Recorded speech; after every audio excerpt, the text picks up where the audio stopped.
ایک بڑی خوبصورت حدیث ہے، سنیے گا۔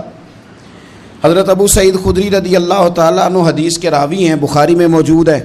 ارشاد فرماتے ہیں کہ ہم ایک سفر پہ تھے، واپس آ رہے تھے، ایک جگہ رات کو قیام کیا، سونا تھا، بستی تھی۔ بستی کے لوگوں نے نہ کھانا پوچھا نہ پانی پوچھا، کوئی ضیافت نہیں کی۔ آدھی رات کا وقت آیا تو ایک بندہ دوڑا آیا، کہنے لگا ہمارے سردار کو بچھو نے کاٹ لیا ہے، تم میں سے کوئی بندہ دم درود کر لیتا ہے؟ تو ایک صحابی کہنے لگے کر تو لیتے ہیں، پر تم نے چونکہ ہمیں کھانا پانی تک نہیں پوچھا، تم اگر دم کراؤ گے تو مفت نہیں کریں گے۔ بخاری پڑھ رہا ہوں، پیسے لگیں گے۔ کتنے پیسے؟ بکریوں کا ایک ریوڑ پورا۔ شارحین نے لکھا 40 بکریاں۔ کنے دما دیاں؟ او بھائی اس سے کوئی بندہ جواز نہ لے کہ پیسے لینے جائز ہیں، اس سے جواز نہ حاصل کرے۔ آپ بات کو سمجھیں، پس منظر کیا ہے؟ پانی تک نہیں تم نے پوچھا۔ کچھ لوگوں کا علاج ہوتا ہے، انہوں نے کہا پیسے لیں گے دم کر دیں گے۔ صحابی نے کہا، حضرت ابو سعید خدری رضی اللہ تعالیٰ عنہ فرماتے ہیں وہ چونکہ تنگ تھے، بچھو کاٹ گیا، اور سردار کو کہا چل تو صحیح نا۔ وہ صحابی گئے، سورہ فاتحہ پڑھ کے دم کیا، اور حدیث بخاری سے میں آپ کو دکھاؤں گا۔ لوگ کہتے ہیں دم کدھر سے آ گیا؟ بخاری پڑھ رہا ہوں، صحیح بخاری۔ شفا تو اللہ نے دینی ہے نا، رب کریم نے شفا دے دی۔ بکریاں لے لیں، آ گئے جہاں آرام کر رہے تھے اس جگہ۔ صحابہ میں اختلاف ہو گیا، کچھ کہنے لگے بکریاں لینی چاہیے تھی، کچھ کہنے لگے نہیں لینی چاہیے تھی۔ حضرت ابو سعید خدری رضی اللہ تعالیٰ عنہ فرماتے ہیں پھر ہم نے فیصلہ کیا چپ کر کے سو جاؤ، صبح حضور کی بارگاہ میں جائیں گے۔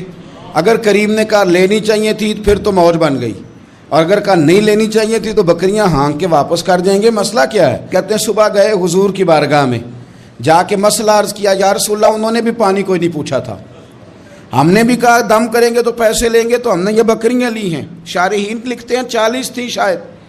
تو یا رسول اللہ اب کیا کریں؟ حضور مسکرانے لگے۔ جس کے گچھے سے لچھے جڑے نور کے، ان ستاروں کی نزہت پہ لاکھوں سلام، اور جس کی تسکین سے روتے ہوئے ہنس پڑیں، اس تبسم کی عادت پہ لاکھوں سلام، اور ان کی باتوں کی لذت پہ بے حد درود، ان کے خطبے کی ہیبت پہ لاکھوں سلام۔ حضور مسکرانے لگے اور مسکرا کے پوچھا اچھا پڑھا کیا تھا؟ یا رسول اللہ سورہ فاتحہ۔ فرمایا سکھائی کس نے تھی؟ کہا یا رسول اللہ آپ نے۔ فرمایا پھر آدھی بکریاں میری ہیں آدھی تمہاری ہیں، پر میرا حصہ نکالو نا بھائی۔ حضرت عائشہ صدیقہ رضی اللہ تعالیٰ عنہ فرماتی ہیں میں نے نبی پاک صلی اللہ تعالیٰ علیہ وآلہ وسلم کو نا مرض وصال تک دیکھا ہے، حضور کے وصال تک، کہ حضور قرآن پاک کی آخری 2 سورتیں پڑھ کے سورت فلق اور ناس اپنے ہاتھوں پہ پھونکتے تھے، پھر جسم پہ ملتے تھے۔ قرآن پاک میں شفا ہے۔ اب تو لوگوں نے دم درود کو نا اس کو بڑا ہلکا سا کام سمجھ لیا۔ ویسے بھی یہ عاملوں کے ہتھے چڑھ گیا، ملنگوں کے ہتھے چڑھ گیا، کاروبار بن گیا، تجارت بن گئی۔ ورنہ قرآن پاک کی آیات پڑھی جائیں تو حضور نے فرمایا سورہ فاتحہ میں شفا ہے، اس میں کرم ہے۔ یہ چیزیں جو بڑی ہمارے لیے سود مند تھی، فائدہ مند تھی، ہم چھوڑ گئے۔ میرے نبی کریم علیہ الصلوۃ والسلام نے مصلی سے دل لگانے کا درس دیا، حضور نے توجہ دلائی۔ صحابہ اس ذوق کے حامل لوگ تھے، وہ کوشش کرتے تھے۔ جناب صدیق اکبر رضی اللہ تعالیٰ عنہ کا عبادت کا مزاج ہمیشہ قائم رہا۔ حضرت عمر فاروق ساری رات اللہ کے حضور کھڑے رہے۔ حضرت عثمان غنی رضی اللہ تعالیٰ عنہ عشاء کی نماز پڑھ کے 2 رکعتوں کی نیت باندھتے تھے، 15 سپارے پہلی رکعت میں پڑھ دیتے تھے، اور 15 سپارے قرآن مجید کے دوسری رکعت میں پڑھ دیتے تھے۔ آپ نے نا حضرت عمر فاروق کے وصال کے بعد ان کی ایک بیوہ سے نکاح کیا، حضرت عثمان غنی نے نکاح کیا۔ وہ خاتون آپ کے نکاح میں آئیں تو عرض کرنے لگیں امیر المومنین میرے لیے یہ اعزاز تو بہت ہے کہ میں امیر المومنین کی بیوہ تھی تو امیر المومنین کی منکوحہ ہو گئی ہوں، لیکن حضور نہ تو میں جوان ہوں کہ میرے اندر رغبت ہوتی، اور نہ میں اب اس قابل ہوں کہ کوئی خدمت کر سکوں، میرے ساتھ نکاح کی وجہ کیا بنی؟ تو عثمان غنی رو پڑے، فرمانے لگے میں نے عمر فاروق کو مسجد میں اپنے رب سے ڈرتے ہوئے دیکھا ہے، میں نے اسے روتے ہوئے دیکھا ہے، عدل کرتے دیکھا ہے، انصاف کرتے دیکھا ہے، امت کی خیر خواہی کرتے دیکھا۔ تمہارے ساتھ نکاح اس لیے کیا ہے کہ تم مجھے یہ بتاؤ کہ عمر فاروق گھر کے اندر اپنے رب کو کیسے راضی کرتے تھے، گھر کے اندر کیسے راضی کرتے تھے، وہ طریقے بتلاؤ، تم بتاتی جانا اور میں بھی اسی طرح گھر میں عبادت کروں۔ میرے رسول کریم علیہ الصلوۃ والسلام نے ارشاد فرمایا، حضور فرمانے لگے جس گھر میں اللہ کا ذکر ہوتا ہے وہ گھر زندوں کا ہے، اور جس گھر میں رب کریم کا ذکر نہیں ہوتا وہ گھر زندوں کا نہیں ہے۔ گھر نا ہم نا کتابوں میں پڑھتے ہیں کہ ایک بزرگ کہتے ہیں، حضرت فضیل بن ایاز کہتے ہیں کہ میں ایک گلی سے گزر رہا تھا تو گھر کے اندر کسی قاری صاحب نے قرآن کی آیت پڑھ دی، وَلِمَنْ خَافَ مَقَامَ رَبِّهِ جَنَّتَانِ، میں تے میرے کانوں سے ٹکرائی تو اللہ نے میری کایا ہی پلٹ دی، میں توبہ کر گیا۔ اب گھر کے اندر سے آواز آئے تو صحیح نہ تلاوت کی، پر اندر سے آواز آتی نہیں، یا ڈیک بجنے کی آواز آتی ہے، یا ٹی وی چلنے کی آواز آتی ہے، یا دھوم مچانے کی آواز آتی ہے۔ عبادت کا وہ جو خاص شوق تھا، وہ جو حسن تھا، وہ جو توانائی تھی، وہ جو بات تھی۔ ایک جگہ پہ ہم بیٹھے تھے تو وہاں ایک صاحب آئے اور انہوں نے آتے ہی کہا کہ مہربانی کریں ذرا مجھے مصلی دے دیں، میرے نہ کچھ نفل رہ گئے۔ تو میں نے وضو کر لیا تو کوئی مصلی مل جائے، مصلی انہیں دے دیا گیا، وہ مصلی لے کے چلے گئے تو پیچھے ایک صاحب نے تبصرہ کیا، کہنے نے کتنا ریاکار بندہ ہے، لوگوں کو دکھا رہا ہے کہ میں نفل پڑھتا ہوں، ہے کو بات کرنے والی۔ میں نے اسے کہا تو مہربانی کرنا، اس طرح کی ریاکاری تو بھی کر، پکڑ مصلی اور جا تو بھی تھوڑی ریاکاری کر کے آ، اٹھ ذرا، شکر کر کوئی یہ ریاکار بھی ملا ہے، کوئی نفل پڑھ کے ریاکاری کر رہا ہے۔ اللہ کا میں کہتا ہوں کو پڑھے تو صحیح نہ، یہ کوئی دور ہے نفل پڑھنے کا؟ اس میں تو لوگوں کا مزاج ہی نہیں، طبیعت ہی نہیں۔ میں نے کہا چل مہربانی کر یہ لے مصلی اور تو بھی جا تھوڑی سی، یا کاریا ریاکاری کرو تو صحیح نا، مزاج ہی نہیں، ذوق۔ جمعے کی نماز پڑھ کے یوں دنیا بھاگتی ہے، او ہو پتہ نہیں کون سی پیچھے آگ تھی جو بجھائی جائے گی، اور آج تک لوگ مسئلہ پوچھ رہے ہیں کہ جمعے کی بعد والی سنتیں کتنی ہوتی ہیں۔ میں نے کہا کتنے سال ہو گئے جمعہ پڑھتے، کتنے سال ہو گئے، ابھی تک سنتوں کا نہیں پتا، ابھی تک نہیں علم کے پہلے کتنی رکھتے ہیں اور بعد میں کتنی رکھتے ہیں۔ فجر کی سنتیں کب پڑھنی چاہیے؟ سنو فجر کی سنتوں کے بارے میں۔ میرے رسول کریم سید عالم صلی اللہ تعالی علیہ وسلم سے ایک صحابی نے پوچھا تھا، حضور میری فجر کی سنتیں رہ گئیں یا رہ جاتی ہیں تو حکم کیا ہے؟ کیا انداز ہے حضور کا؟ بخاری مسلم کے لفظ سنو، حضور سید عالم صلی اللہ علیہ وسلم فرمانے لگے، اس نے کیا پوچھا تھا، حضور جواب کیا دیتے؟ فرمایا فجر کی سنتیں کبھی نہ چھوڑنا، فجر کی پہلی 2 سنتیں کبھی نہ چھوڑنا۔ یا رسول اللہ صلی اللہ تعالی علیہ وسلم میری رہ گئی ہیں، رہ جاتی ہیں۔ فرمایا فجر کی 2 سنتیں نہ چھوڑنا، فرمایا فجر کی پہلی 2 سنتیں مجھے دنیا اور دنیا کے اندر جو کچھ ہے وہ سب سے زیادہ پیاری ہے۔ فجر کی 2 سنتیں دنیا اور دنیا میں جو کچھ ہیں مجھے وہ سب سے زیادہ پیاری ہیں، اس لیے فجر کی سنتیں نہ چھوڑنا۔ اپنا ذوق، اپنی طبیعت، ہم نے نا ذوق غلط بنا لیا ہے۔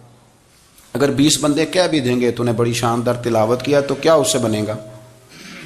100 بندہ کہہ بھی دے تیری کیا بات ہے، کیا بات ہے نعت خاں کی، کیا بات ہے علامہ صاحب کی، پیر صاحب کی، پیر مہر علی شاہ صاحب رحمت اللہ علیہ۔ آپ تشریف فرما تھے تو آپ کے ایک ہی بیٹے بابو جی جن کو کہا جاتا ہے، جس دن صاحبزادے پیدا ہوئے تو خادم نہ وہاں سے نکلا۔ ان لوگوں کے شوق اور طرح کے تھے نا، تو ان کی توجہ بھی اپنے شوق کی طرف رہتی، تو خادم نکلا اندر سے، پیر صاحب مبارک ہو، پیر صاحب مبارک ہو، پیر صاحب مبارک ہو، پیر صاحب مبارک ہو، شور کر رہے ہیں۔ تو پیر صاحب کو وجد ہو گیا، اللہ اکبر اللہ اکبر اللہ، او کیا ہوا، کس بات کی مبارک دے رہے ہو؟ عرض کی حضور اللہ نے بیٹا دیا ہے۔ تو آپ فرمانے لگے اچھا حضور آپ کیا ہوا، آپ تو پریشان ہو گئے۔ فرمانے لگے جب تو نے 3 دفعہ کہا نا مہر علی کو مبارک ہو تو میں سمجھا تھا شاید تجھے کسی نے بتا دیا ہے کہ مہر علی سے اللہ راضی ہو گیا، میں سمجھا تھا کہ شاید تو یہ خبر لے کے آیا ہے کہ کسی نے بتایا ہے کہ مجھے آج خبر ملی ہے کہ مہر علی سے رب اچھا پتر ہوا ہے، الحمدللہ اللہ کا شکر ہے، پر میرے لیے مبارک کا دن وہ ہوگا جب میرا رب کہے گا کہ میں مہر علی سے راضی ہوں، میرے محبوب کہیں گے کہ میں مہر علی سے۔ آپ بات کو سمجھیں، شوق ہی کسی اور طرف تھا، دل ہی کہیں اور لگا ہوا تھا، طبیعت ہی کہیں اور مائل تھی۔ کوئی وظیفہ پوچھتے تھے تو پڑھتے تھے وہ لوگ، کچھ اللہ اللہ انہیں بتائی جاتی تھی تو کرنے کا ذوق رکھتے تھے، طبیعت تھی، قائل تھے۔ حضرت ربیع کہتے ہیں میں بڑی دور سے سفر کر کے گیا حضرت اویس کرنی سے ملنے، بڑی دور سے، اور جب میں پہنچا تو فجر کا وقت تھا، تو حضرت اویس کرنی کو میں نے پا لیا، تو وہ نماز پڑھ کے نا قرآن شریف لے کے بیٹھ گئے۔ فرماتے ہیں اشراق چاشت کا وقت ہوا تو نفلوں کی نیت باندھ لی۔ محدث ابن الجوزی نے لکھا ہے، فرماتے ہیں پھر جب زوال کا وقت ہوا تو مسجد میں جھاڑو دینے لگ گئے، زور کی نماز پڑھ کے تو عصر کی تیاری تک وہ مسجد میں بیٹھے رہے، اور میرے نبی پاک علیہ السلام نے فرمایا جو نماز کے انتظار میں بیٹھا ہو وہ نماز ہی میں ہے، وہ نماز ہی میں ہے۔ فرمایا میری دنیا، میری امت کی جو رہبانیت ہے نا وہ اتنی ہے کہ نماز کا انتظار کرے، اذان کے بعد نماز کا یہ راہب ہے، یہ اس وقت چھوڑ کے بیٹھے ہیں سارا کچھ۔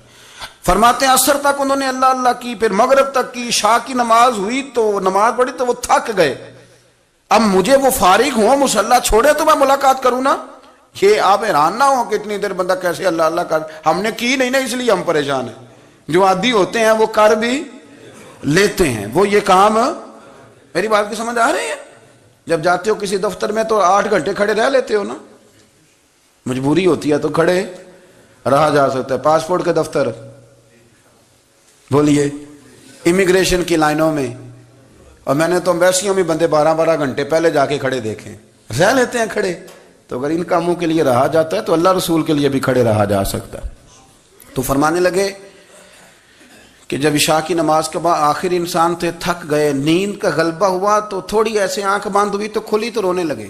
حضرت ویسے کرنی ہے، رو کے کہنے لگے مالک مجھے غافل تو نہ کر، ابھی میں نے کیا بھی کچھ نہیں، دن ختم ہو گیا، کوئی نفل نہیں، کوئی اللہ اللہ نہیں، اللہ مجھے غافل نہ کر، میری مدد فرما۔ فرماتے ہیں جب وہ روئے تو میرے ساتھ جو شخص تھا میں نے کہا اٹھو چلیں، کہنے لگا حضور ملا نہیں، فرمایا جو میں لینے آیا تھا وہ مجھے مل گیا، جو میں ان سے سیکھنے آیا تھا وہ مجھے نصیب ہو گیا، اب اور میں نے کیا لینا، ختم ہو گئی بات، اٹھو چلیں۔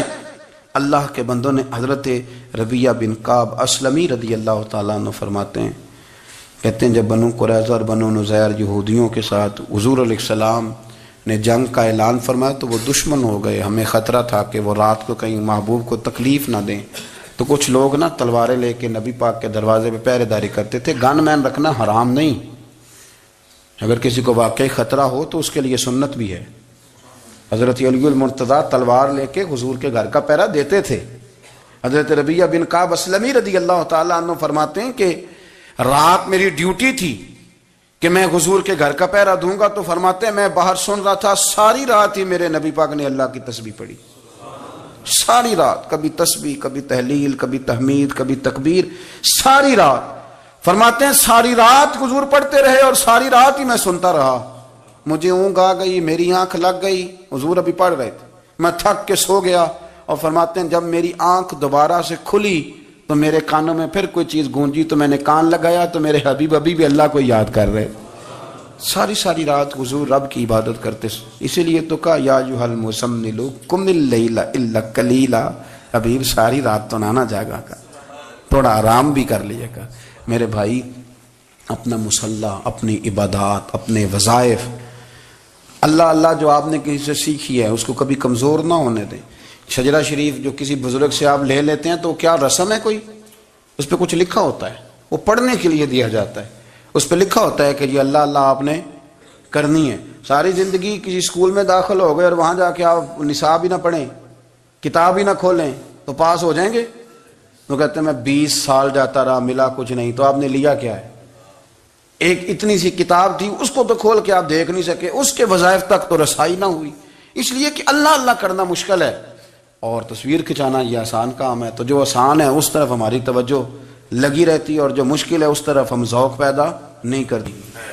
تمہیں پتہ ہے کہ عبادت اللہ کی کرنی چاہیے، تمہیں پتہ ہے کہ نماز پڑھنی چاہیے، تم جانتے ہو کہ نوافل ادا کرنی چاہیے، تمہیں پتہ ہے کہ سجدے، آنکھیں بند کر کے جھوٹ کی زندگی جی کے، اپنے ساتھ بددیانتی کر کے، دھوکہ دے کے اپنے آپ کو دائیں بائیں، اپنے آپ کو کہیں مصروف رکھ کے کچھ وقت ضائع تو کر لیتے ہو، پر تمہیں پتہ تو ہے نا کہ عبادت اللہ کی کرنی، تمہیں اس کی خبر ہے۔ فرمایا اس رب کی، دیکھیں نا انسان پر اگر کوئی شخص نیکی کر دیتا ہے، احسان کر دیتا ہے، تو انسان اس کے سامنے پھر گردن نہیں اٹھا سکتا، یار یہ میرے مشکل وقت کا دوست ہے، اس نے میرے ساتھ نیکی کی ہے، کبھی بھی گردن نہیں اٹھائے گا، جھکا کے رکھے گا۔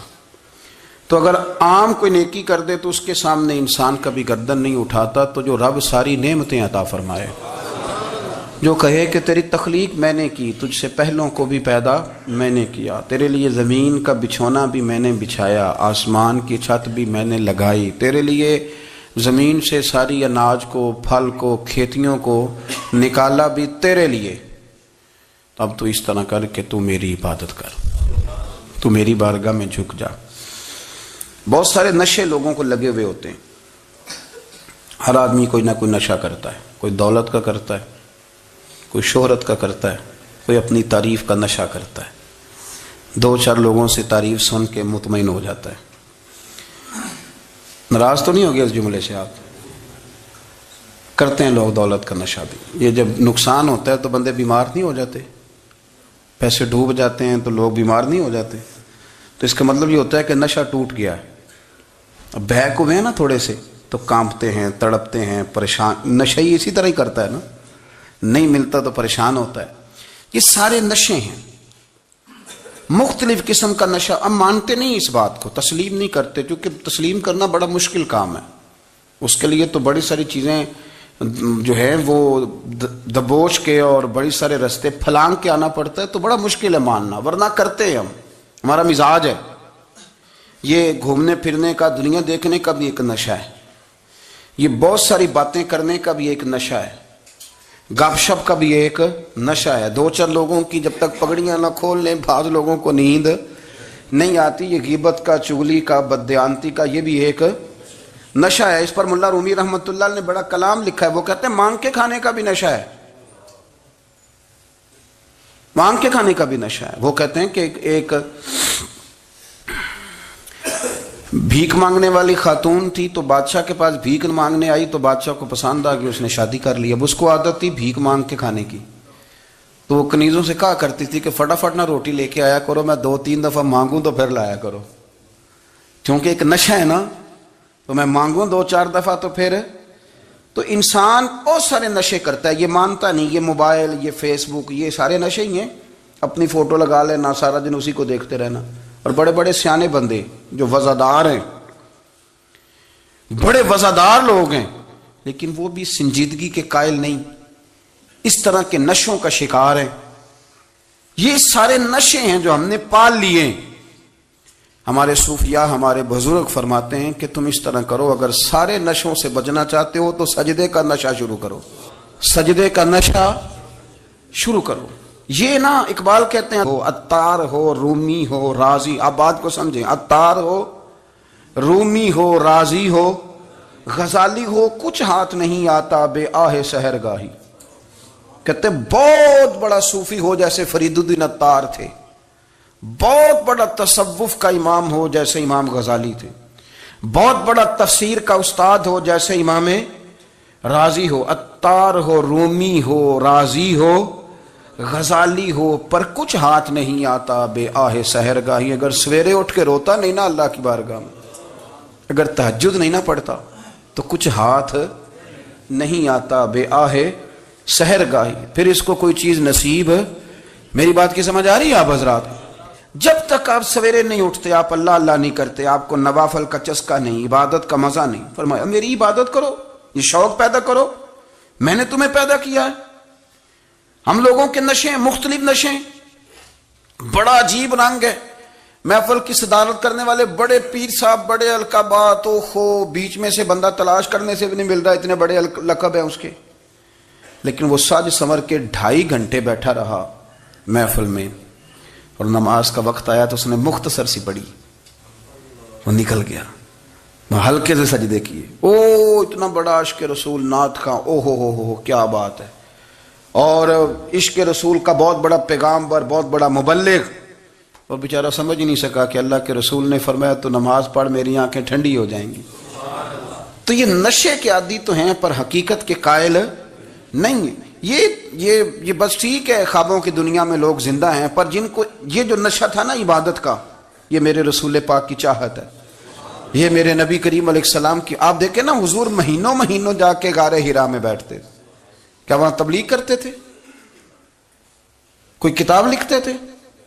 رسول کریم علیہ السلام مہینہ رہتے غار حرا میں، کوئی نہ مجھے دیکھے، کوئی نہ مجھے ملے، حضور یہاں کیا ہے؟ فرمایا میں اپنے رب کی عبادت کروں گا۔ نبی کریم علیہ السلام نے سجدوں کے ساتھ پتھروں اور پہاڑوں کو آباد کر دیا، سجدوں کے ساتھ۔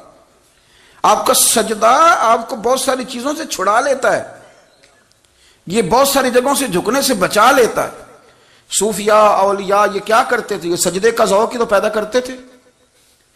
سجدے کا ذوق. شاہ عبد العزیز دباغ رحمۃ اللہ تعالی علیہ اپنے مریدوں سے فرمایا کرتے تھے کہ اگر تم پکے نمازی بن جاؤ نا، تہجد گزار ہو جاؤ، تو میرے پاس آنا جانا چھوڑ دینا. عرض کی حضور کیوں؟ فرمایا میں تمہارے اور رب رسول کے راستے میں رکاوٹ نہیں بننا چاہتا. اب میرا مقصود ہے تمہیں وہاں تک پہنچانا. جب پہنچ گئے تو پھر میری ضرورت ختم ہو گئی. ہاں کبھی وسوسہ آئے، شک پیدا ہو، تکلیف ہو تو آنا، ورنہ میں نہیں چاہتا کہ میں رکاوٹ بنا رہوں. تم اللہ اللہ کرو، اس مالک کو راضی کرو. میرے رسول پاک علیہ وسلم نے فرمایا بندہ اللہ کے سب سے قریب اس وقت ہوتا ہے جب وہ سجدے کی حالت میں ہوتا ہے. کس کے قریب ہوتا ہے؟ اللہ کے سب سے قریب ہوتا ہے. وہ بڑا نیڑے ہے رب کے، بڑا قریب ہے، اس لیے کہ وہ حالت سجدہ میں. وہ جب سجدے کرتا ہے نا، اس کی بارگاہ میں جب جھک جاتا ہے. آپ ذرا سجدے کی کیفیت دیکھیں نا. زبان بھی یہاں ہے، آنکھ بھی یہاں ہے، کان بھی، عقل بھی ساری، اس نے سارا کچھ رکھ دیا سجدے میں. آپ وہ کبھی پیچھے جائیں تو دیہاتوں میں کہا جاتا تھا ناک سے نکیریں نکالو. بہت بڑی سزا ہوتی تھی نا، ناک سے نکیریں نکالو، بڑی سزا ہوتی تھی. تو اس نے کہا مالک مجھے کسی نے کہا نہیں، پر دیکھنا میں نے رکھ دی ساری عقل سجدے میں، اور رکھ کے کہا کیا؟ سبحان ربی یا اللہ، اللہ میں پست ہوں تو اعلیٰ ہے، اللہ تو میرا رب ہے اور تو سب سے اعلیٰ. اتنا. اور فرمایا جب یہ اس کیفیت میں ہوتا ہے تو پھر یہ اپنے رب کے قریب ہوتا ہے. کثرت عبادت، نوافل. ہمارے ہاں عمرے کی قرآن اندازی محفلوں پہ ہونے لگ گئی ہے، حالانکہ حدیث سے ثابت نہیں. میں دوستوں سے کہتا ہوں جائز ہے، کرنی چاہیے. عمرے کی قرآن اندازی جائز ہے، پر کسی حدیث میں نہیں آئی کہ قرآن اندازی کرو عمرہ کرو. حدیث میں قرآن اندازی یہ آئی ہے کہ نبی پاک علیہ السلام نے فرمایا تمہیں پتہ چل جائے نا پہلی صف کا ثواب کتنا ہے، تم قرآن اندازی کرو. عمرے کی قرآن اندازی کا تو پوسٹر چھپتا ہے، تو یہ والی قرآن اندازی کب ہونی ہے؟ ہونی چاہیے کہ نہیں؟ حضور نے فرمایا تمہیں پتہ چلے کہ اس کا ثواب کتنا، تو تم قرآن اندازی کرو، تم قرآن ڈالو. جب آپ نماز پڑھ رہے ہوتے ہیں، جب آپ کا مصلی آباد ہوتا ہے. صلاح الدین ایوبی ایک بزرگ سے ملاقات ہو گئی، بیت المقدس پر قبضہ تھا عیسائیوں کا. تو صلاح الدین بڑے پریشان تھے. بابا جی کہنے لگے پتر کیا ہوا؟ کہنے لگے حضور پتہ چلا ہے دشمن کے 2 بحری بیڑے اسلحہ لے کے آ رہے ہیں. مسلمان پہلے ہی کمزور ہیں، اور اب اگر 2 بحری بیڑے اور آ گئے تو حضور مسئلہ بن جائے گا. تو میں پریشان ہوں کہ کس طرح یہ کم مسئلے والی ہماری فوج ہے کیسے مقابلہ کرے گی. تو بابا جی کہنے لگے پتر اس طرح کرنا، آج رات تو بھی دعا کرنا اور میں بھی کروں گا. تو بھی دعا کرنا، آپ ناراض نہ ہونا. ہم تو پیروں والے ہیں، ہم تو پیروں کے نوکر غلام ہیں، ہمارا تو گزارا ہی نہیں، ہمیں تو ملتا ہے سارا کچھ وہاں سے. پر میرا سوال یہ ہے کہ تعویذ لینے جاتے ہو نفل کیوں نہیں پڑھتے؟ رات اللہ اللہ کیوں نہیں کرتے؟ یہ بھی تو ہمارے بزرگوں کا ہی طریقہ ہے، انہوں نے تو ہمیں سکھایا ہے. صلاح الدین ایوبی سے بزرگوں نے کہا کہ رات آج نا اللہ اللہ کرنا، تو میں تیرے لیے دعا کروں گا، تو بھی دعا کرنا. تو بندہ جب دکھی ہوتا ہے تو سجدہ کرتا ہے، تو پھر ہی تو مصلی بھیگ جاتا ہے، پھر ہی تو مزہ آتا ہے. سکھی بندہ تو کعبے جا کے نہیں روتا. دکھی تھے، تکلیف تھی، تو سر رکھا سجدے میں تو تڑپ گئے. اور وہ بابا جی کہتے ہیں میں مسجد آیا تو صلاح الدین چیخے مار کے رو رہا تھا اور کہہ رہا تھا مالک میں کوئی اپنی شان کے لیے تو نہیں نہ لڑ رہا، اللہ کو میں کوئی قبضوں کے لیے تو نہیں لڑ رہا، مالک تیرے لیے لڑ رہا ہوں، مجھے بے آبرو نہ کرنا، میری مدد فرمانا. کہتے ہیں میں آیا تھا کہ مسجد میں دعا کروں گا، پر صلاح الدین ایوبی کو روتے دیکھا تو میں لوٹ گیا. تو سویرے صلاح الدین ملے تو بڑے خوش تھے. میں نے کہا پتر کیا ہوا؟ کہنے لگے حضور وہ بحری بیڑے 2 آ رہے تھے نا اسلحہ لے کے، دونوں ڈوب گئے پانی میں ڈوب گئے. تو بابا جی کہنے لگے صلاح الدین وہ پانی میں نہیں ڈوبے، وہ تیرے آنسوؤں میں ڈوب گئے، وہ غرق ہو گئے. وہ جو تو نے مصلی بات کیا تو وہ تیرے آنسوؤں میں ڈوب گئے، وہ غرق ہو گئے، وہ تباہ اتنے قیمتی تھے، تیرے آنسو کے بہا لے گئے دشمن کے بحری بیڑوں کو. میرے بھائی ٹھیک ہو گیا جی، میرے عزیز سمجھ لیں اس بات کو ہمیشہ کے لیے، اور اس پر غور کر لیں اچھے طریقے سے کہ میرے رسول کریم سید عالم صلی اللہ علیہ وسلم نے نا ہماری توجہ دلائی، حضور نے ہمیں بتلایا، ہمارا ذوق بڑھایا عبادت کی طرف۔ ایک صحابی تھے حضرت ابو فاطمہ رضی اللہ تعالیٰ عنہ، یہ ترمذی شریف کی حدیث ہے۔ نبی پاک علیہ السلام نے فرمایا ابو فاطمہ قیامت کے دن مجھ سے جلدی ملنا چاہتے ہو کہ دیر کے ساتھ؟ تو کہنے لگے حضور کون ہوگا جو دیر سے ملنا چاہے گا، ہم نے تو جان دے دی وعدہ دیدار پر۔ اعلیٰ حضرت فرماتے ہیں جان دے دی وعدہ اور نقد اپنا دام ہو ہی جائے گا۔ مجھے لگتا ہے کہ یہ سودا نقد و نقد ہو جانا ہے، چونکہ ہم نے جان دے دی وعدہ دیدار پر۔ آپ نے وعدہ کیا تھا کہ مریں گے تو پھر زیارت ہوگی، تو مر گئے ہم زیارت کی خاطر۔ جان دے دی وعدہ دیدار پر تو نقد اپنا دام ہو ہی جائے گا۔ اے رضا ہر کام کا ایک وقت ہے، دل کو بھی آرام ہو ہی جائے گا۔ تو حضرت ابو فاطمہ رضی اللہ تعالیٰ عنہ سے نبی پاک صلی اللہ علیہ وسلم نے فرمایا جلدی ملنا چاہتے ہو کہ دیر سے؟ اس کی حضور فٹافٹ ملنا ہے، میں نے قیامت کے دن آپ سے جلدی ملنا ہے۔ تو نبی پاک علیہ السلام نے فرمایا پھر اس طرح کرنا، دنیا میں رہ کے سجدے زیادہ کرنا، پھر سجدے زیادہ کرنا، قیامت میں ملاقات جلدی ہو جائے گی، قرب ملے گا تمہیں۔ اپنے بچوں کے اندر دیکھیں نا، ہم شوق پیدا کرتے ہیں، ہمیں صحیح لفظ نہیں بولنے آتے پر ہم بچوں میں شوق پیدا کرتے ہیں کہ پتر ڈاکٹر بن جائے گا تو بڑا نفع کرے گا، تو لوگوں کی خدمت کرے گا، ملک و ملت کی خدمت کرے گا، تیرے ابا کا نام روشن ہوگا، تیرے دادا کی تعریفیں ہوں گی۔ ہم یہ ذوق پیدا کرتے ہیں۔ ہم اپنے نوجوانوں کے اندر یہ فکر پیدا کرتے ہیں، انہیں ہم سمجھاتے ہیں کہ میاں جب تم پڑھو گے، محنت کرو گے تو فلاں آدمی کی طرح تمہارا نام ہوگا۔ یہ جتنا ذوق ہم بچوں کے اندر ان چیزوں کا پیدا کرتے، ہمیں حکم ہے کسی طرح ہم ذوق پیدا کریں کہ پتر نماز پڑھے گا تو اللہ راضی ہو جائے گا، تو سجدہ کرے گا۔ دیکھیں نا میرے رسول کریم علیہ السلام نے فرمایا 7 سال کے بچے کو مسجد لے کے جاؤ، یعنی اسے شوق دلاؤ، اس کے اندر یہ خاصیت پیدا کرو کہ اس کا دل کرے مسجد میں جانے کا، اس کے اندر یہ خصوصیات لاؤ کہ وہ ہمارے ہاں نا ہر چیز کو پروموٹ کیا جا رہا ہے، ہر چیز کو، یعنی سر سنگیت سکھانے کے لیے اکیڈمیاں بن گئی ہیں، ہر شے پروموٹ ہو رہی ہے، عبادت کا جذبہ کم ہوتا جا رہا ہے، اللہ کا ذوق ہمارے اندر نہیں رہا۔ اور اتنا مشکل ہم نے اپنے لیے بنا لیا ہے کہ وہ بندہ جو بڑی زبردست مذہبی گفتگو کر رہا تھا اور تگڑی بات کر رہا تھا، کیا بات ہے، لیکن نماز کے بارے میں کمزوری دکھا جاتا ہے، نوافل کے بارے میں وہ چپکے سے نکل جاتا ہے۔ امام احمد بن حنبل رحمۃ اللہ تعالی علیہ، مسند امام احمد بن حنبل 14 جلدوں میں ہے مارکیٹ میں، اور مجھے تو خیر پسند ہی بڑی ہے، میں نے کئی دفعہ پڑھی ہے، اور کیا بات ہے امام احمد بن حنبل کی، کیسے تگڑے قسم کے محدث تھے اور اللہ نے کتنا انہیں اعزاز عطا فرمایا ہوا تھا۔ یہ کوڑے بھی کھاتے تھے دین کی خاطر، سارا کرتا لہو سے بھر بھی جایا کرتا تھا، بڑا اعزاز والا شخص تھے، بڑے اعزاز والے، حدیثیں جمع کرنا، حدیثیں لکھنا، حدیث پڑھانا، سارا دن رہتے تھے۔ کہہ سکتے تھے کہ میں کر تو رہا ہوں کام، اور حدیث بھی موجود ہے کہ عالم عابد سے افضل ہوتا ہے، پر اس کے باوجود امام احمد بن حنبل رحمۃ اللہ علیہ 300 نفل فرض نمازوں کے علاوہ پڑھا کرتے تھے، 300 نوافل روز پڑھا کرتے تھے۔ ان کے بیٹے نے کہا ابا جی مکان خریدنا ہے تو کوئی جگہ کہاں کر کے لوں، بہت ساری آبادیاں، تو فرمایا پتر وہاں لینا جہاں مسجد قریب ہو۔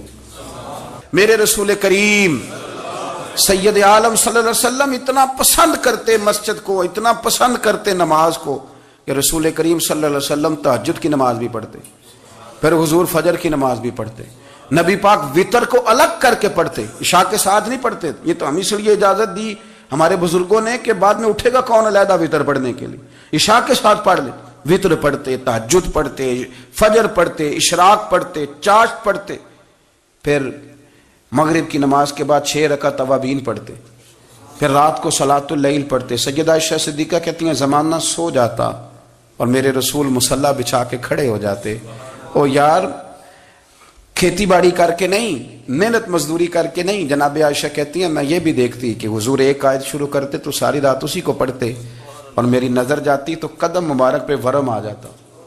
یار نماز پڑھ کے اتنی مشقت کر کے، اتنی جد و جہد کر کے ورم آ گیا، یا رسول اللہ اتنی محنت کیوں کرتے ہو؟ فرمایا افلا اکون عبدا شکورا، کیا میں اپنے رب کا شکر گزار بندہ نہ بنوں؟ صحابہ کا ذوق عبادتوں کا، ریاضتوں کا، تلاوتوں کا، طبیعت ان کی وہ ایک دوسرے کو، حضرت مولا علی شیر خدا کرم اللہ تعالیٰ وجہہ الکریم کے زمانے میں روم کے بادشاہ نے کہا یار یہ مسلمانوں کا پتہ تو کرو، یہ آخر کیوں اتنے زیادہ مجاہد ہیں؟ اس زمانے میں جاسوس بھیجنے کا مزاج تھا، اب تو جاسوس پکڑا جاتا ہے، اب تو جاسوس اور جاسوسی کا شوق ویسے آج بھی ہے۔ عرض کروں تھوڑی سی بات اس عنوان سے، پتہ کیا ہمارا مسئلہ ہے؟ ہم جہاں جاتے ہیں نا وہاں تھوڑی خوشبو سونگنے کی کوشش کرتے ہیں، وہ کیا ہے تو یہ کیا ہے تو ادھر کیا ہے تو تھوڑا سا ادھر کیا ہے۔ میرے رسول پاک پڑھیے درود شریف، سارے پڑھیے ذرا زور سے، صلی اللہ تعالی۔ نبی پاک علیہ السلام نے فرمایا جاسوسی نہ کرنا ورنہ تم بندوں کو خراب کر دو گے، اور فرمایا اس طرح نہ ہو کہ تم کسی کے آپ کھول نہ نکلو تو تمہارے پہلے کھول جائیں۔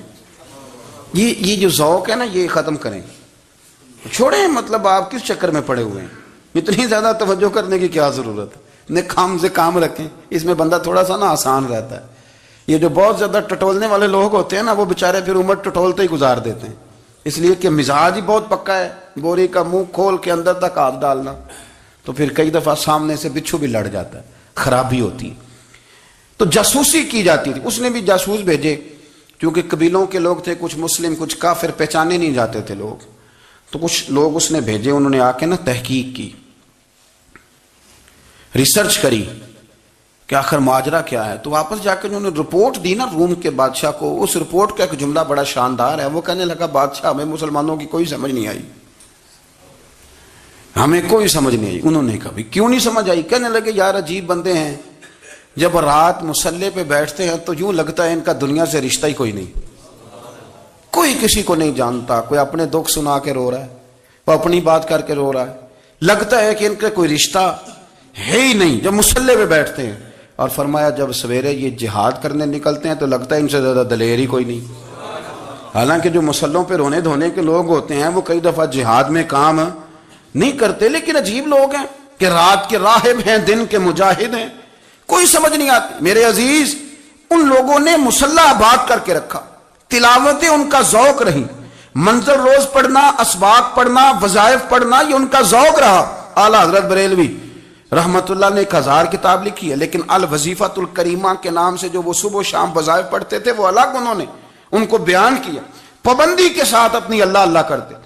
شیخ شہاب الدین سہروردی رحمت اللہ علیہ اس پر ایک بندے نے اعتراض کیا، اس نے کہا جی آپ کس قسم کے صوفی ہیں، مرید بیٹھے ہیں اور آپ وہاں نفل پڑھ رہے ہیں؟ یہ بھی بڑا مسئلہ ہوتا ہے نا، جو بندہ ملنے آتا ہے وہ اپنے ٹائم کے حساب سے آتا ہے، اور پھر اس کا یہ بھی خیال ہوتا ہے کہ پیر صاحب جو ہیں وہ چونکہ درویش ہیں تو نہ انہیں روٹی کھانی چاہیے نہ سونا چاہیے، چونکہ وہ درویش ہیں، اور ہم چونکہ درویشوں کے ماننے والے ہیں لہذا ہمارا یہ طریقہ ہونا چاہیے کہ جیسے ہم کہیں درویش ویسے ہی کر جائے۔ حالانکہ جس کو آپ درویش کہیں گے آپ اس کی مانیں گے، آپ منوائیں گے نہیں، تمہارا مزاج ہوتا ہے۔ شیخ شہاب الدین پر لوگوں نے اعتراض کی، حضور لوگ ملنے آئے ہیں، زیارت کرنے آئے ہیں، بندے دعا کرانے آئے ہیں، اللہ اللہ کرانے آئے اور آپ نفل پڑھ رہے ہیں، کیا جملہ ہے، کیا حسن ہے، کیا خوبصورتی ہے۔ فرمانے لگے رب اور رسول سے مانگنے کے لیے مصلی بچھایا ہے، اگر وہاں سے مانگوں گا نہیں تو تمہیں دوں گا کیا؟ پہلے مجھے کچھ لے تو لینے دو، اگر میرے پلے کچھ ہے ہوگی تو آگے دوں گا نا۔ تو میں مانگنے گیا تھا کہ یا اللہ دے، تیرے بندے لینے آئے ہیں، دے، تو میں کچھ لوں گا تو آگے دوں گا نا۔ لیکن ہمارا یہ سٹیٹس، یہ مزاج، یہ شعور نہیں ہے، گپیں، کہانیاں، داستانیں، گفتگو، خطابت، واز، کیا بات۔ لیکن اگر کچھ کرنے کا کام ہو تو محبوب کی امت جس نے 4 دن فاقے کیے ہیں پر کسی کے آگے دستے سوال دراز کرنا پسند نہیں کیا۔ اور یاد رکھو ہم نے بھی لوگوں کو مدد دے کے بھکاری تو بنایا ہے لیکن کبھی انہیں اپنے ساتھ بٹھا کے عزت عطا نہیں فرمائی۔ اب بھکاری بنانا ہمیں چھوڑ دینا چاہیے۔ مسجدوں میں بھی ہم غیروں سے مانگتے ہیں، درباروں میں بھی ہم دنیا داروں سے مانگتے ہیں، ہم چوک اور چوراہوں میں بھی دنیا داری سے مانگتے ہیں۔ اور اسے بھی سوچنا چاہیے جس کے دروازے پہ سوال ہو رہا ہے کہ تو خوش نصیب ہے، تیرے دروازے پہ کو لینے آیا ہے۔ حضور میں بھکاری ہوں، میرے حبیب کریم صلی اللہ علیہ وسلم وہ محبوب کہ جن کے دروازے سے کبھی کوئی خالی گیا ہی نہیں، وہ محبوب جن کے در ایسا کوئی محبوب کہیں ہوگا نہ کہیں ہے، بیٹھا ہے چٹائی پہ مگر عرش نشی ہے، ملتا نہیں کونین کو کیا کیا تیرے در سے، ایک لفظ نہیں ہے جو تیرے لب پہ نہیں ہے۔ اور اعلیٰ حضرت فرماتے کون دیتا ہے، دینے کو منہ چاہیے، دینے والا ہے سچا، دینے والا ہے سچا، یا خدا سے مانگا کرو یا محمد مصطفیٰ سے مانگا کرو۔ آئے میرے حبیب کے پاس سے آبی، حضور بھکاری ہوں، حضور کچھ لینے آیا ہوں، در رسول کا بھکاری ہوں۔ فرمایا یہ تو تیری بات بڑی خوب ہے، لیکن میں چاہتا ہوں تو یہاں سے مانگے، اس کے بعد کہیں اور سے نہ مانگے۔ حضور کیا حکم ہے؟ فرمایا کچھ بھی نہیں تیرے پاس، کچھ نہیں؟ عرض کی حضور ایک پیالہ ہے، ایک کمبل ہے، آدھا اوڑھ لیتا ہوں آدھا بچھا لیتا ہوں، پیالے سے پانی پی لیتا ہوں۔ فرمایا لے آ، راس دیکھنا، راس انویسٹمنٹ دیکھنا کاروبار کی کتنی ہے۔ لائے، حضور نے صحابہ کے سامنے کھڑا کر کے فرمایا کون خریدے گا بھائی؟ اللہ کرے آج ساری توجہ آپ کی میری بات پہ ہو، چونکہ لفظ میرے ہیں، بات تو میں رسول اللہ کی بیان کر رہا ہوں۔ کیا انداز اختیار فرمایا کون خریدے گا؟ ایک صحابی کہنے لگے حضور 1 دینار میں خریدتا ہوں۔ فرمایا نہیں، بولی بڑھاؤ۔ صحابی کہنے لگے حضور 2 دینار دیتا ہوں۔ میرے حبیب نے کیا فرمایا؟ میرے حبیب نے فرمایا لو میں تمہیں دیتا ہوں۔ 2 دینار کی چیزیں بیچی، حضور نے فرمایا ادھر آ، 2 دینار پکڑ، جا کلاڑا لے کے آ، جا رسی لے کے آ۔ وہ لائے، اس میں پھل، کلاڑے میں پھل، نصیب دیکھو صحابی کے، دستہ اور پھل نبی پاک نے اپنے ہاتھوں سے لگایا۔ فرمایا چل پکڑ، جا جنگل میں جا کے لکڑیاں کاٹ، اپنے کندھے پر لکڑیاں رکھ اور جا بیچ۔ ایک پیشہ برا ہے دنیا میں، وہ مانگنا ہے، گردن کو جھکا دیتا ہے خیرات کا پتھر، جہاں میں مانگنے والوں کے سر کبھی اونچے نہیں ہوتے۔ اور یہ التجائے کرم اور میں آپ سے کروں، یہ بھیک اس کو دیجئے جس کا خدا نہ ہو۔ اقبال کہتے ہیں غیرت ہے بڑی چیز جہاں نے تگ و دو میں، پہناتی ہے یہ فقر کو تاج سردارا۔ جو قومیں مانگ کے کھاتی ہیں وہ سر جھکا کے جیتی ہیں، اور جو دونوں ہاتھوں سے کما کے کھاتی ہیں وہ سر اٹھا کے جیتی ہے۔ میرے رسول پاک صلی اللہ علیہ وسلم نے فرمایا جا لکڑیاں کاٹ اور بیچ۔ صحابی کہتے ہیں 1 مہینے کے بعد وہ آیا، مہینے کے بعد حضور نے فرمایا تیرا حال کیا ہے؟ عرض کی حضور سارے گھر والوں کے بستر بن گئے، حضور سب کے کپڑے آ گئے، یا رسول اللہ سارا کچھ ہو گیا ہے۔ اور واہ اس کے نصیب میں، جیب میں ہاتھ ڈال کے کہنے لگا حضور یہ 10 نذرانہ، یہ 10 دینار میں نذرانہ دینے کے لیے لایا ہوں، میں صفا کے طالب علموں کے لیے لایا ہوں، میں دین کے مجاہدوں کے لیے لایا۔ اٹھ باندھ کمر، کیوں ڈرتا ہے؟ پھر دیکھ خدا کیا کرتا ہے۔ باہر جاؤں گا تو کچھ کروں گا، اپنی مٹی پہ چلنے کا سلیقہ سیکھو، کسی کے سنگ مرمر پہ چلو گے تو پھسل جاؤ گے۔ دیس اپنے دیا واللہ نالو، او پایا تم بے لالا کھائیے، امی غیر ملک دے باغا اندر میوے کھان نہ جائیے۔ آ اس مٹی کو سونا بنا، آ جا، چھوڑ دنیا داروں کے پیچھے بھاگنا، چھوڑ فراڈ کے پیچھے بھاگنا، چھوڑ دھوکے کے پیچھے بھاگنا۔ آ جا وَيَرْزُقْهُ مِنْ حَيْثُ لَا يَحْتَسِبْ۔ اللہ فرماتا ہے دنیا دار تجھے سوچ سمجھ کے دیں گے، میرے محبوب کے در کا گدا بن کے آ، میں تجھے بغیر حساب کتاب ہی عطا فرما دوں گا، میں تجھے بغیر حساب کتاب عطا فرماؤں گا۔ تو سچائی کی بولی بول، تو سچی بات کر۔ پوری دنیا کا کافر کہتا ہے مسلمان جھوٹ بولتا ہے، دھوکہ دیتا ہے، چھوڑ، آ جا، سچ بولنا شروع کر دے، در رسول پہ جھکنا شروع کر دے، اللہ تجھے بے حساب ہی عطا فرما دے گا۔ ایک تو سب سے پہلی بات، امیر لوگ غریبوں کی تحقیق کرنا چھوڑ دیں، اور دوسرا غریب، میرے دوست یہ حدیث میں درجنوں بار سناتا ہوں، پھر سن لو اور باندھ لو۔ ایک ہے اللہ والوں سے بات کرنا، وہ اور ہے، ایک ہے دنیا داروں سے بات کرنا، وہ اور ہے۔ سن میرے حبیب نے کیا فرمایا؟ فرمایا دنیا داروں سے اپنے دکھ نہ شیئر کرنا، امیروں کے سامنے دکھ نہ پھولنا۔ میرے حبیب نے فرمایا تو دنیا داروں کے سامنے مانگے گا تو اللہ تجھے کبھی غنی نہیں کرے گا۔ فرمایا رات کی تنہائی میں 2 نفل پڑھ کے رو کے اپنے رب رسول کو دکھڑے سنانا، فرمایا اللہ تجھے بڑی جلدی ہر چیز عطا فرما دے گا۔ آ جا، آ جا، اب اللہ رسول سے بات کریں گے، اب اللہ والوں سے بات کریں گے، چھوڑ دے دنیا داروں کے پیچھے بھاگنا۔ یہ نہیں تیرے مسئلے حل کریں گے، تیرے مسئلے جب بھی حل ہوں گے گنبد خضرا والے نبی کی برکت سے حل ہوں گے۔ مرنے کی طرف دیکھ اور نہ جینے کی طرف دیکھ، جب بھی چوٹ لگے دل پر تو مدینے کی طرف دیکھ۔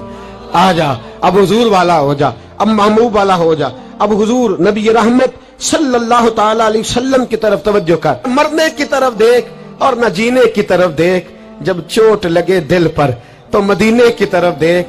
جنوں ویکھ کے ڈردیاں اکھیاں نے، جنوں ویکھ کے ٹھردا سینہ ہے، اور ابا تیری ساری خدائی چیک کی تے شہر مدینہ ہے. اور میرے بزرگوں نے ایک بات کی ہے جو بڑی شاندار ہے.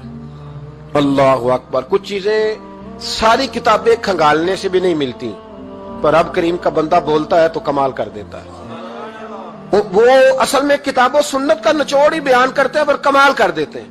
کمال. کرسی پر، وزیر اعظم کی کرسی پر بیٹھنا اتنا مشکل نہیں جتنا کرسی چھوڑنا مشکل ہے. جو آج کے جب وزیر اعظم بنا، ڈکٹیٹر بھی بنے تو انہوں نے بعد میں سیاسی پارٹیاں بنا لی کہ شاید دوبارہ کچھ عقل چل ہی جائے. مصر میں ایک ایسا وقت گزرا ہے کہ جس کو بادشاہ بناتے تھے، جب اس کی مدت ختم ہوتی تھی نا، اس کو قتل کر دیتے تھے. بھائی مارتے کیوں؟ وہ کہتے یہ سازش کرے گا دوبارہ بننے کے لیے. یہ ایسا لطف ہے کہ یہ جاتا نہیں. وہ میرے بھائی، اوپر جانا کمال نہیں ہوتا، اوپر جا کے اس لیول پر بیٹھ کر غریبوں، مسکینوں، یتیموں کے پر توجہ رکھنا، اپنے ماحول کو نہ بدلنا. یقین کریں دنیا میں ایسے بہت سارے وقت آتے ہیں کہ انسان بڑا اونچا اڑ سکتا ہے، بڑے بڑے اسے پھر منصب بدلتے ہیں، جگہ بدلتی ہیں، آفریں ہوتی ہیں، وہ جہاں مرضی جا سکتا ہے، لیکن اپنے آپ کو کھڑا رکھنا ایک مشکل مقام ہوتا ہے. اور بھائی پرانا سجن مل جائے تو لوگ، وہ کلاس فیلو جو کبھی پڑھا کرتا تھا تو لوگ کہتے ہیں ساڑھے پنڈ چ رہندا سی، وہ دوستی وہ گوارا کرنا پسند نہیں کرتے. اور حضور تو اس جگہ گئے تھے جہاں ایک تجلی دے کر حضرت موسیٰ علیہ السلام جیسے پیغمبر بے ہوش ہو گئے. حضور فرماتے جب میں گیا تو ادھر بھی نور تھا، ادھر بھی نور تھا، آگے بھی نور تھا، پیچھے بھی نور تھا. ایک تجلی گری، لوگ پریشان ہو گئے. ایک تجلی گری تو حضرت موسیٰ کلیم ہر چیز بھول گئے. اور حضور فرماتے ہیں نور کے حالے تھے، آگے بھی پیچھے بھی دائیں بھی. اس نور کی تجلیوں میں بٹھا کر عرش کے مالک نے جب پوچھا کہ محبوب کوئی بات کر، حضور فرماتے ہیں مجھ سے نہیں بھولا گیا. میں نے کہا یا اللہ میرے غریب امتی، یا اللہ گناہگار ہیں، یہ بھول جائیں گے، غلطیاں کر بیٹھیں گے، مہربانی فرما. تو محبوب فرماتے ہیں رب کریم نے فرمایا وَلَسَوْفَ يُؤْتِيكَ رَبُّكَ فَتَرْضَىٰ. محبوب اگر تو یہاں نہیں نہ بھولا، ہم بھی تجھے ناراض نہیں کریں گے، تجھے اتنا دیں گے کہ تو ہم سے راضی ہو جائے گا. اور جب انسان دور سفر سے واپس آتا ہے نا تو غریب یتیم کہاں یاد رہتے ہیں. بچوں کا خیال ہوتا ہے، بچوں سے پیار ہوتا ہے. قربان جاؤں مدینے کے چاند تیری عظمت پہ. حضور نے فرمایا واپس تشریف لائے تو فرمایا بلال، پہلا جملہ بلال. حضور حکم ہو، فرمایا کیا عمل کرتے ہو؟ یا رسول اللہ کیا ہوا؟ فرمایا میں نے معراج کی رات جنت میں تمہارے قدموں کی آواز سنی ہے. یا رسول اللہ وہاں تو لوگ بھول جاتے ہیں، کہاں یاد رہتا؟ فرمایا میں نے سنا ہے. کیا کرتے ہو؟ عرض کی حضور کچھ بھی نہیں. میں کہاں اور جنت کہاں؟ حضور مجھے تو پتا ہے نا میرا روپ بھی نہیں تے میرا رنگ بھی نہیں، میں یار منان دا ٹنگ بھی نہیں، مجھے تو پتا ہے نا میں کیا ہوں، مجھے تو خبر ہے. حضور میں اور عمل، بلال اور جنت میں آواز. تو محبوب نے فرمایا میں نے سنیا، بتا. عرض کی یا رسول اللہ صلی اللہ علیہ وسلم آپ نے ایک دفعہ کہا تھا جب بھی وضو کرو 2 رکعتیں پڑھ لیا کرو. حضور میں نے کبھی نہیں چھوڑی. فرمایا بس پھر اسی وجہ سے یارو سمجھو اور غور کرو. میرے رسول، میرے اصحاب فرماتے ایک جملہ استاد جی کا کمال کر دی. فرمانے لگے نبی کریم کا جانا بھی بڑا ہی کمال ہے. حضور کا معراج پہ جانا، بول کے بتائیے، بلغ العلا بے، بڑا ہی کمال ہے. بلغ العلا بے کمال، یہ بڑا ہی کمال ہے. فرماتے ہیں لیکن غلاموں یاد رکھنا حضور کا جانا بھی بڑا ہی کمال ہے، پر واپس امت کے پاس آ جانا اس سے بڑا کمال ہے، اس سے بڑا کمال ہے. یعنی اتنی تجلیات دیکھ کے بھی واپس آنا، اونچا سٹیٹس کر کے تو لوگ پلٹتے ہی نہیں. واپس آنا، وہاں وہ 2 عالم کی رحمت تھے، جہاں چاہتے وہیں رہتے. یہ ان کی مہربانی ہے کہ یہ عالم پسند آیا.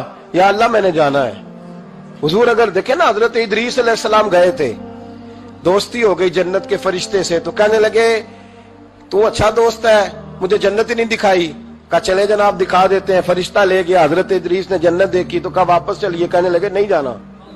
کہا وجہ؟ فرمایا رب فرماتا ہے یہاں آئے گا ہم فیہا خالدون، اسی میں رہے گا، تو یہیں رہنا ہے. تو کہا یا اللہ یہ تیرا بندہ تو آ کے کہتا ہے واپس ہی نہیں جانا. تو رب کریم نے فرمایا یہ آیا بھی میری توفیق سے تھا، اور اب جو کہہ رہا ہے وہ بھی میری توفیق، اسے رہنے دو. تو بھائی حضور نے تو جنت کا مالک دیکھا، جنت بنانے والا رب دیکھا، لیکن پھر بھی فرمایا کہ میں نے واپس، اس لیے کہ میں نہ گیا تو میرے بلال کا کیا بنے گا، میں نہ گیا تو ابو بکر رات کو کیسے سوئے گا، میں لوٹ کے نہ گیا تو عمر کے دن کیسے گزریں گے، فاطمہ وقت کیسے گزارے گی، کیسے حسن اور حسین رہیں گے، میں لوٹ کر واپس نہ گیا تو قیامت تک جو امتی گنبد خضرا پہ دکھ سنانے آئیں گے ان کا کیا بنے گا، انہیں تسلی کون دے گا، کون گنبد کو دیکھ کے اپنی آنکھیں ٹھنڈی کرے گا، میں نے لوٹنا ہے۔ وہ دو عالم کی رحمت تھے، وہ جہاں چاہتے وہیں رہتے، یہ تو ان کی مہربانی ہے کہ یہ عالم پسند آیا۔ بلغ العلا بے کمال ہی، بلغ العلا بے کمال، کشف الدجا بے جمال، حسنت جمیع خصال ہی، کیونکہ صلو علیہ